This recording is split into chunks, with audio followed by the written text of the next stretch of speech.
until the world. I'm gonna sing down under the water until the world. I'm gonna sing and I'm gonna sing until the world. Hey there everyone, so I am back with another video, and today, let me get myself situated. Okay, so today I'm going to be doing a more simple video. It's going to be beginner friendly. I'm going to show you guys my sewing machines that I have and how I thread each of them. Okay, so I think I thought I had 3 regular sewing machines, but I have 4 here. As you can see, I'll show you in a minute. I have a serger, 2 sewing machines out, and I have another sewing machine / embroiderer. Okay, so this one right here, this is my serger. Clean it up just a tad. So this is my serger, and this is what I use when you're doing the inside of those seams on your clothes and you want it to cut it off and stitch it like this seam right here. So it stitches and it cuts it off at the same time. I do have the option to turn the blade on and off. So that's my serger. We'll get into a little bit more deets shortly. And this is a sewing machine. These 2 are the same. This one, the timing is off, so it doesn't really work properly right now. But I've fixed it before, so I can fix it again. I just haven't had the need to really do it since I have another working one. And I bought both of these from Walmart. So they're really simple, quick machines. Nothing too intense. I think it's a pretty good beginner-friendly machine. So now this one is my embroiderer, which this is my embroidering ring. So this is my embroiderer, and it's a sewing machine as well. Honestly, if I knew that I was going to want an embroidering machine at some point, I would have just bought this one that would replace all of these, because this one has a lot of cool little techniques in there. Okay, so first thing we're going to do is work on the serger. So this is what the inside of the serger looks like. And right now, it's kind of simple to use since it has all these great pictures here. My serger needs to be clean, so don't judge me. It's dirty.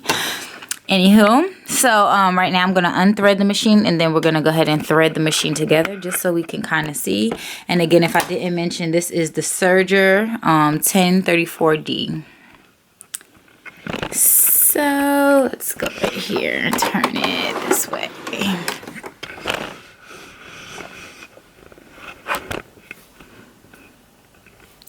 Okay, so first thing, I'm just going to cut the black thread out. And because we're about to work with a different fabric, I'm going to use kind of like a dark nude-ish color.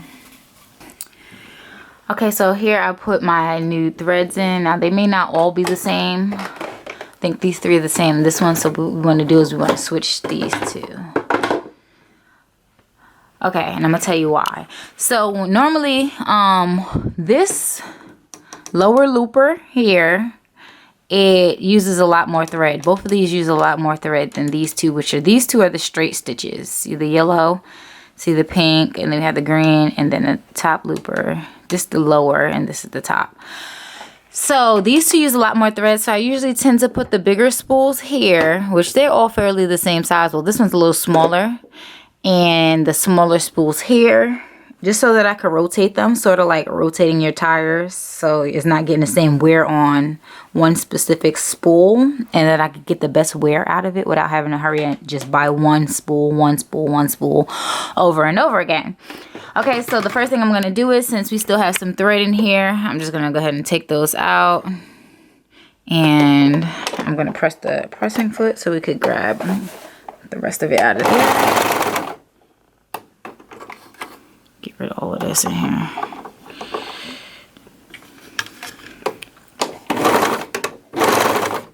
Okay, so now we have our thread out. Now we want to go ahead and thread the machine.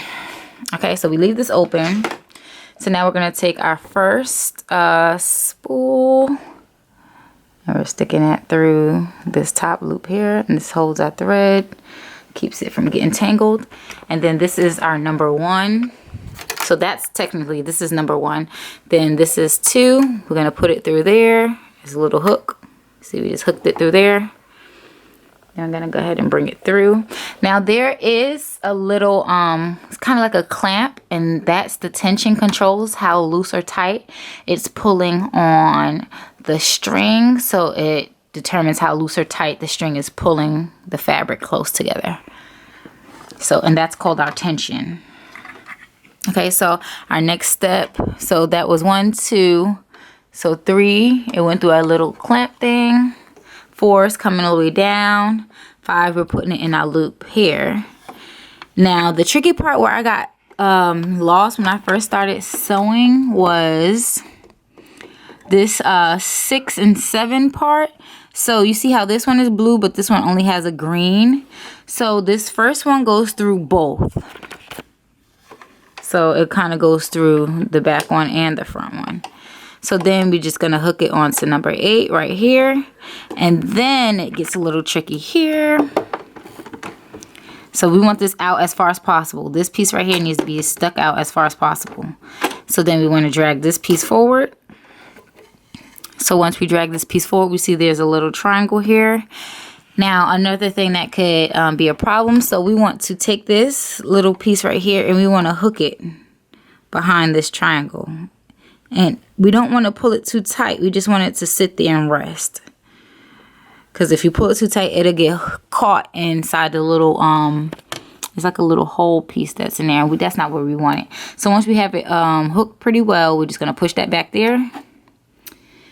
And then we go ahead and we thread the lower looper, this part right here. And then we push it to the back. So then that one is completely finished. So we're threading that. And you can use tweezers. Usually my nails are a lot longer, so I use those as tweezers. But you can use tweezers.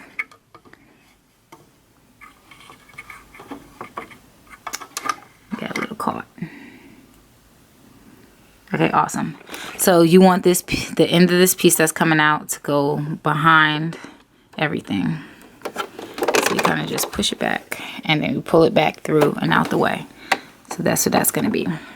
Okay, so the next thing we're going to be threading is the upper looper. So again, we're going to put this through this piece right here. Pulling that all the way through. We're going to clamp it onto this number 2. So they all have the same number 2 and 3. We're putting it through here. Now this is one that I like to make sure that it goes between those clamps here inside of there. Okay, so next thing we're going to do is, this one has a 5 that looks similar to the blue 5. So this is the green one we're following. So we don't put it behind. So you see this is in front of this number 5 thread. And we're just going to go ahead and scoop it through and connect it. Just like that. And then we only put this in the green one. So just the front one right here. We don't put it in that one. So we want to make sure that it just goes through the front. And then we pull that to the back. So that automatically goes behind that first thread. Then we put it on number 7.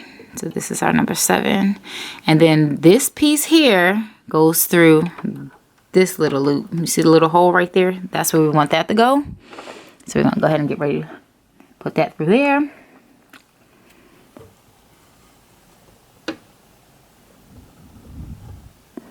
My thread is a little fuzzy, so we're just going to clip it and make it straight.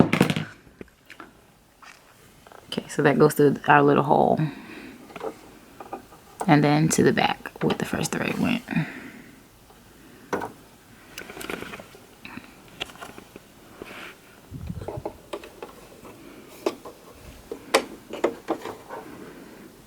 So both of those 2 are through the back. So now we have this one here. I'm going to do the same first. 1, 2, and 3 steps.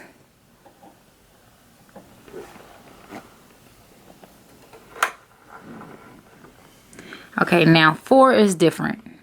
So you see these are going through our needles, 1 and 2. So you put that through both, behind both of these.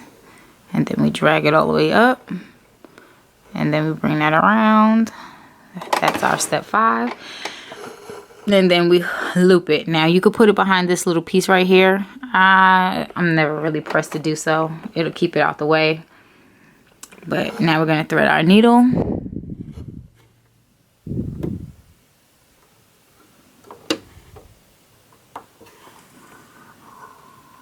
And then that goes to the back with the other 2 strings.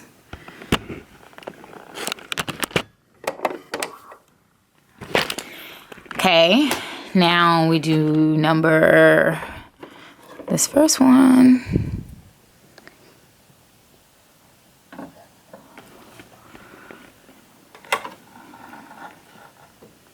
This only goes, so this one doesn't go through this piece. It only goes through this piece, around, it loops, and then we thread it. And then we test our serger out after that to make sure that the threads don't snap. And say for instance, one of your needles break. When one of your needles break, sometimes it's easy to just go ahead and put a new needle in and then just go ahead and thread the needle. But other times, the needle breaking may cause the lower or upper looper thread to start breaking, and once that happens, you kind of just got to rethread the whole thing, which is kind of annoying. It used to take me a really long time to thread this, but now I do it faster than I did in the beginning. But okay, so we got all our threads pushed to the back, and now we're just gonna kind of press the presser foot to see what pattern. So you see some of the thread is on top of this little piece here. I like to just put it underneath like that, and so we have our thread. See? Awesome. Okay, so when I change fabric, sometimes we have a little bit of issues with the tension. I haven't 100% mastered the tension yet, but what I usually do is I'll take just a small piece of fabric and I'll test it out just to see what kind of tension, how the tension needs to change. A lot of times it's something to do with this when the thread snaps, your 2 needle threads. But once you get it, I kind of normally just leave it in the same spot for the most part all the time, since I normally work with stretch fabrics all the time. Okay, so let's talk about some of the other little parts of the sewing machine. So this is how we lift our foot. So you see, our foot is lifting. This is how we lift our foot. This is how you hand sew. So when I turn that, this manually goes.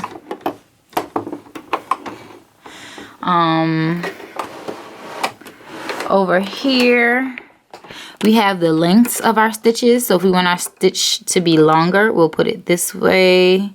Well, shorter, we'll put it this way. Longer, we'll put it over here. And these are the widths of our stitches.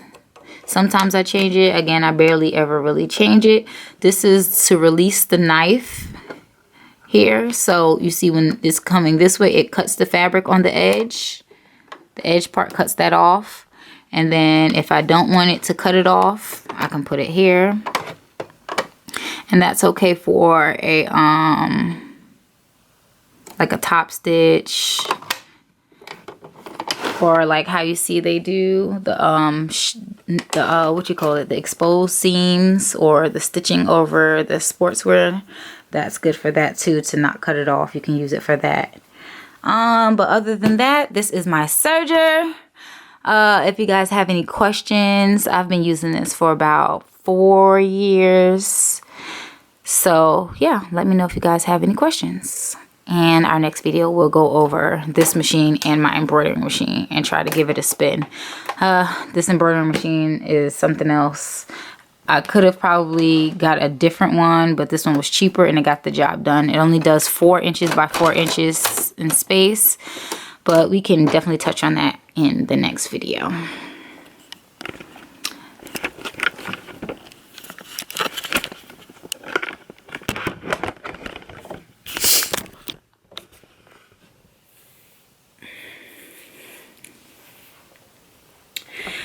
Okay, so thank you guys for watching. Please comment, share, like, and subscribe. If you guys have any questions or any ideas for other videos, please just let me know. down below and click that notification bell because I'll be sending out some new goodies soon. Patterns are coming. Finally found someone new to do the patterns. Okay, so the patterns are coming. I just want to make sure that they got it completely right, so I have to order all the patterns myself and use them myself before I allow you guys to purchase them, just so that I'm able to answer any questions you may have. So yes, that's coming. Turn your notification bells on. I might do a little sale or a giveaway. We'll see. Thank you guys for watching. Yeah, stay tuned for more videos.